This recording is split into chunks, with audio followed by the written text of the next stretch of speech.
Hello नमस्कार साथीहरू। हामीले विद्यालयमा इभेन्टहरू म्यानेज कसरी गर्न सकिएला। पहिला पहिला चाहिँ विभिन्न इभेन्टहरू आयोजना गर्दाखेरि रजिस्टर मेन्टेन गर्न चाहिँ पर्ने, त्यस पछाडि त्यसको कपी अरूलाई चाहियो भने कता पुग्ने, रजिस्टर कहाँ पुग्ने, फोटोकपी गर्नुपर्ने, अनि खेलाडीको सूची सबै कहाँ नहुने, एक प्रति हरायो भने फेरि कहाँबाट ओरिजिनल कपी कताबाट खोज्ने भने जस्तो समस्या हुने थियो। त्यसकारण त्यसको समाधानको लागि चाहिँ के गर्न सकिएला भन्ने हिसाबमा खोजी गर्दा यो इभेन्टहरू विद्यालयमा हुने इभेन्टहरू म्यानेज गर्नलाई, जस्तै हामीले गत शैक्षिक वर्षको राष्ट्रपति रनिङ सिल यसै मार्फत व्यवस्थापन गरेका थियौँ।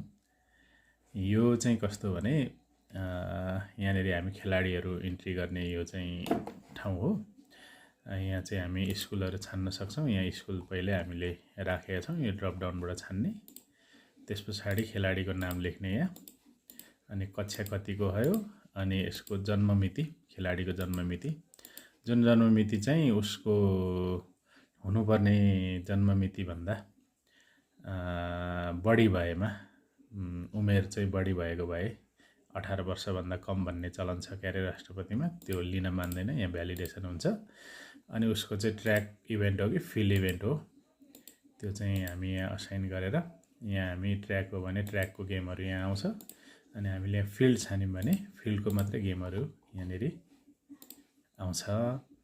र यहाँ चाहिँ अब उसको रेकर्डहरू पनि राख्न सकिने गरी चेस्ट नम्बर कति, ट्र्याक नम्बर कति पायो र टाइमिङ कतिमा पुरा गर्यो, त्यो ट्र्याक इभेन्ट हो भने।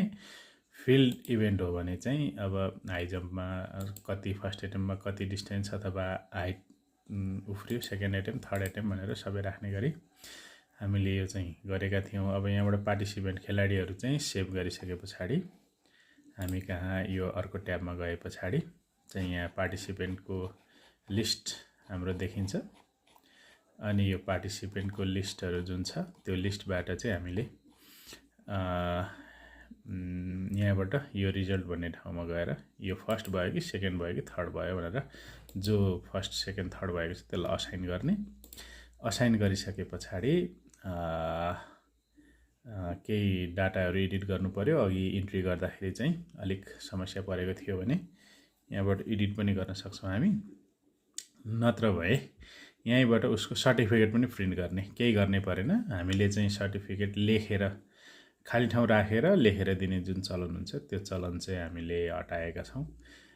यहाँ प्रिन्ट आइकनमा क्लिक गर्ने बित्तिकै हाम्रो चाहिँ यो सर्टिफिकेट हाम्रो लोड हुन्छ। यसरी यो अलरेडी हाम्रो डिजाइन छ, यो सबै कुराहरू सब छ, सिग्नेचरहरू पनि सबै छ, मात्र त्यहाँ हामीले असाइन गरेपछि त्यो कसलाई असाइन गरेको त्यो नाम यहाँ आउँछ, स्कुल कुन थियो, पोजिसन कुन थियो, क्लास कुन, सबै इन्फर्मेसन आइहाल्छ, सिधै प्रिन्ट गरेर सकिहाल्यो।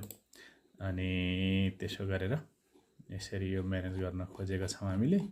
र यसलाई अब बल्कमा प्रिन्ट गर्नु पर्यो भने यहाँनिर सेलेक्ट गरेर प्रिन्ट गर्ने अप्सन पनि छ।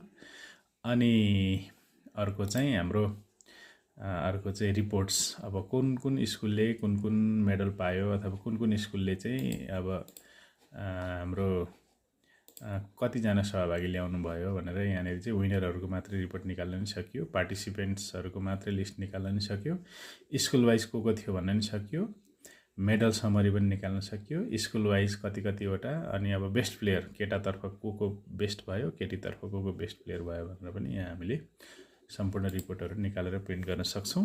र अर्को कुरा भनेको चाहिँ यहाँ एउटा यहाँहरूले देख्नुहुन्छ सेयर रियल टाइम मेडल्स भन्ने हुन्छ। यो चाहिँ हामीले के सुविधा दिएका थियौँ भने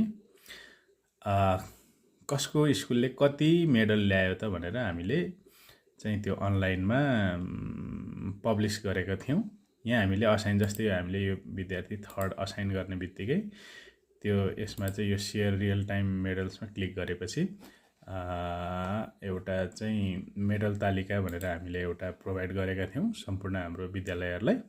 र यहाँ चाहिँ यसरी त्यहाँ हामीले असाइन गर्ने बित्तिकै यो राष्ट्रपति रनिङ सिलको मेडल तालिका भनेर यो वेबसाइटमा चाहिँ अपडेट भएर सम्पूर्ण विद्यालयहरूले अथवा सरकारवालाहरूले आफ्नो स्कुलको चाहिँ मेडल तालिकाहरू हेर्न पाउने सुविधा पनि थियो र यसरी व्यवस्थापन गर्दा चाहिँ हामीले धेरै सजिलो महसुस गरेका छौँ र स्कुलको इभेन्टहरू पनि एकदम सहजसँग म्यानेज हुने र यसरी यो विशेषतः त हातले लेख्नै नपर्ने प्रमाणपत्रहरू हातले लेख्नु नपर्ने सबै कुरो यहीँबाट म्यानेज हुने हामीले हातले लेखेर केही पनि कामै गरेनौँ है र सम्पूर्ण रूपमा डिजिटल बनाउने प्रयत्न स्वरूप हामीले चाहिँ यो गरेका थियौँ।